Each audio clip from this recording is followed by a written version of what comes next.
Hi guys, ಎಲ್ಲರೂ ಹೇಗಿದ್ದೀರಾ? ಇವತ್ತಿನ ರೆಸಿಪಿ ಬಂದು ಆರೋಗ್ಯಕ್ಕೆ ತುಂಬ ಒಳ್ಳೆಯದಾಗಿರುವಂಥ ರೆಸಿಪಿನ ತೋರಿಸ್ತಾ ಇದ್ದೀನಿ. ಈ ವಿಡಿಯೋನ ಸ್ಕಿಪ್ ಮಾಡದೆ ನೋಡಿ. ಇದನ್ನು ಚಿಕ್ಕ ಮಕ್ಕಳಿಂದ ಹಿಡಿದು 30+ ಏಜು ಹಾಗೆ ಬಾಣಂತಿಯರಿಗೂ ಕೂಡ ಈ ನುಗ್ಗೆಕಾಯಿ ಸೂಪ್ನ ಮಾಡಿಕೊಡ್ತಾರೆ.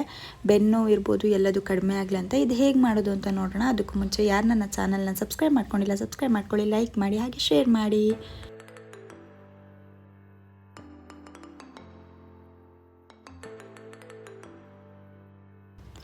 ಓಕೆ, ಹೇಗೆ ಮಾಡೋದು ಅಂತ ನೋಡೋಣ.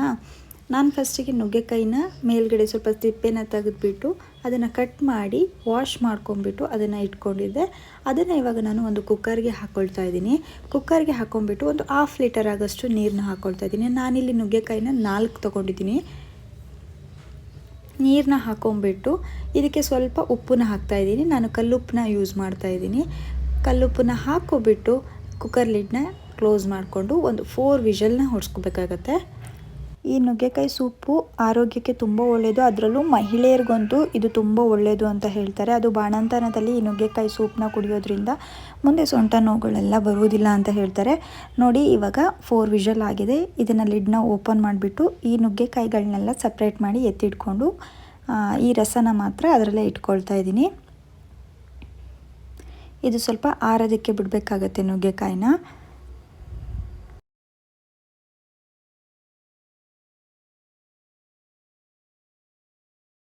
ನೋಡಿ, ಈ ನುಗ್ಗೆಕಾಯಿಯಿಂದ ಬೆಂದು ರಸ ಏನಿದೆ ಅದನ್ನು ಇದರಲ್ಲೇ ಇಟ್ಕೊಳ್ತಾ ಇದ್ದೀನಿ. ಇವಾಗ ಒಂದು ಮಿಕ್ಸಿ ಜಾರ್ಗೆ, ಇದು ಆಲ್ರೆಡಿ ತಣ್ಣಗಾಗಿದೆ ನೋಡಿ, ಈ ಥರ ಬೆಂದಿರಬೇಕು. ಇದು ತಣ್ಣಗಾದ್ರ ಮೇಲೆ ಇದನ್ನು ಮಿಕ್ಸಿ ಜಾರ್ಗೆ ಅಷ್ಟು ಏನು ಬೇಯಿಸ್ಕೊಂಡಿದ್ವೋ ಅಷ್ಟು ಮಿಕ್ಸಿ ಜಾರ್ಗೆ ಹಾಕ್ಕೊಂಡು ನುಣ್ಣಗೆ ರುಬ್ಕೊಂಬರ್ಬೇಕಾಗತ್ತೆ.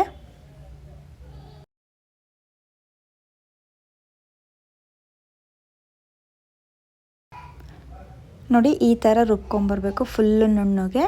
ಇದನ್ನು ಇವಾಗ ನಾನು ಜರಡಿ ಹಿಡ್ಕೊಳ್ತಾ ಇದ್ದೀನಿ ನೀಟಾಗಿ. ಅದರದ್ದು ಏನು ನಾರುಗಳಿರುತ್ತಾ ಅದು ಹೋಗಬೇಕು ಅಂತ ಹೇಳಿ ನಾನು ಈ ಥರ ಜರಡಿ ತೊಗೊಳ್ತಾ ಇದ್ದೀನಿ.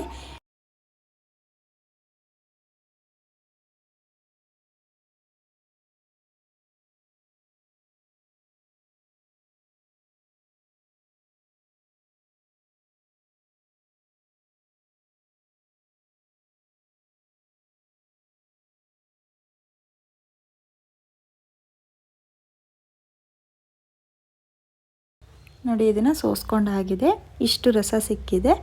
ಇದನ್ನು ಇವಾಗ ನಾನು ಹೀಗೆ ಇಟ್ಕೊಂಡ್ಬಿಟ್ಟು ನೆಕ್ಸ್ಟು ಒಂದು ಪಾತ್ರೆಗೆ ಸ್ವಲ್ಪ ಎಣ್ಣೆನ ಹಾಕ್ಕೊಂಬಿಟ್ಟು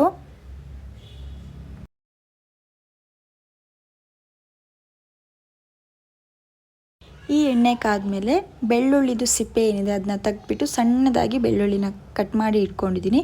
ಇದು ಸ್ವಲ್ಪ ಗೋಲ್ಡನ್ ಕಲರ್ಗೆ ಬಂದ್ರ ಮೇಲೆ ಹಸಿರು ಮೆಣಸಿನ್ಕಾಯಿನ ಏನಿದೆ ಅದನ್ನು ಕೂಡ ಸಣ್ಣದಾಗಿ ಹೆಚ್ಚಿ ಇಟ್ಕೊಂಡಿದ್ದೀನಿ. ಒಂದೇ ಒಂದು ಹಸಿರು ಮೆಣಸಿನ್ಕಾಯಿನ ತೊಗೊಂಡಿದ್ದೀನಿ. ಅದನ್ನು ಹೆಚ್ಚಿ ಚೆನ್ನಾಗಿ ಫ್ರೈ ಮಾಡ್ಕೋಬೇಕು. ಅದನ್ನು ಕೂಡ ಹಾಕ್ಕೊಂಡು ಹಾಗೆ ಶುಂಠಿನ ತುರಿದು ಇಟ್ಕೊಂಡಿದ್ದೆ, ಒಂದು ಸಣ್ಣ ಪೀಸು ಶುಂಠಿನ ತುರಿದು ಇಟ್ಕೊಂಡಿದ್ದೆ. ಅದನ್ನು ಕೂಡ ಇದಕ್ಕೆ ಹಾಕ್ಕೊಂಡು ಚೆನ್ನಾಗಿ ಫ್ರೈ ಮಾಡ್ಕೊಳ್ತಾ ಇದ್ದೀನಿ. ಇದೆಲ್ಲ ಫ್ರೈ ಆದ್ರ ಮೇಲೆ ಏನು ರಸನ ನಾವು ಹಿಂಡಿ ಇಟ್ಕೊಂಡಿದ್ವಲ್ಲ ಜರಡಿ ತೊಗೊಂಡು ಅದನ್ನು ಇದಕ್ಕೆ ಹಾಕ್ಕೊಂಡು ಸ್ವಲ್ಪ ಹಸಿ ವಾಸನೆ ಹೋಗೋವರೆಗೂ ಬಿಡಬೇಕಾಗತ್ತೆ. ಇದಕ್ಕೆ ನಾನಿವಾಗ ಸ್ವಲ್ಪ ಅರಿಶಿನ ಪುಡಿ, ಸ್ವಲ್ಪ ಉಪ್ಪು ಹಾಗೆ ಪೆಪ್ಪರ್ ಪೌಡ್ರನ್ನ ಹಾಕ್ಕೊಂಡು ಚೆನ್ನಾಗಿ ಮಿಕ್ಸ್ ಮಾಡ್ಕೊತಾ ಇದ್ದೀನಿ. ಮಿಕ್ಸ್ ಮಾಡ್ಕೊಂಬಿಟ್ಟು ಇದ್ರದ್ದು ಹಸಿ ವಾಸನೆ ಏನಿದೆ ಅದು ಹೋಗೋವರೆಗೂ ಸ್ವಲ್ಪ ಕುದಿಯೋದಕ್ಕೆ ಬಿಡ್ತೀನಿ.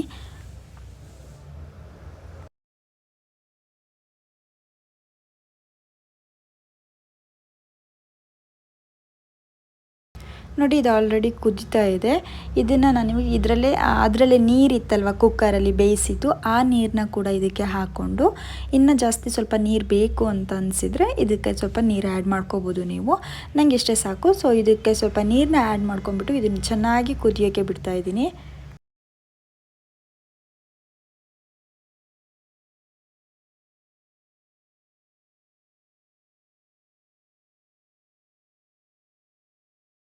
ಇದು ಇವಾಗ ಕುದ್ದಿದ್ದು ಸಾಕಾಗಿದೆ. ಸೊ ಸ್ಟವ್ ಆಫ್ ಮಾಡೋ ಟೈಮಲ್ಲಿ ಲೆಮನ್ ಜ್ಯೂಸನ್ನ ಸ್ವಲ್ಪ ಆ್ಯಡ್ ಮಾಡ್ಕೊಳೋದ್ರಿಂದ ಟೇಸ್ಟ್ ತುಂಬ ಚೆನ್ನಾಗಿ ಬರುತ್ತೆ. ಇದು ನುಗ್ಗೆಕಾಯಿ ಸೂಪು. ಇದು ಇವತ್ತಿನ ರೆಸಿಪಿ ಆಗಿತ್ತು. ಎಲ್ಲರೂ ಮನೇಲಿ ಟ್ರೈ ಮಾಡಿ. ಎಲ್ರಿಗೂ ಇದು ಹೆಲ್ತಿಗೆ ತುಂಬ ಒಳ್ಳೆಯದಾಗುತ್ತೆ. ಮಕ್ಕಳಿಗೂ ಕೂಡ ಕೊಡ್ಬೋದು. ನೀವು ಮನೇಲಿ ಟ್ರೈ ಮಾಡಿ ನೋಡಿ, ಹೇಗಾಗಿತ್ತು ಅಂತ ಕಮೆಂಟ್ ಬಾಕ್ಸ್ನಲ್ಲಿ ತಿಳಿಸಿ. ಇನ್ನು ಯಾವ ಥರ ರೆಸಿಪಿಗಳು ಬೇಕೋ ಅದನ್ನು ಕೂಡ ಕಮೆಂಟ್ ಬಾಕ್ಸ್ನಲ್ಲಿ ತಿಳಿಸಿ. ಅದನ್ನು ಕೂಡ ಮಾಡಿ ನಿಮ್ಮ ಜೊತೆ ಶೇರ್ ಮಾಡ್ತೀನಿ. Thank you for watching.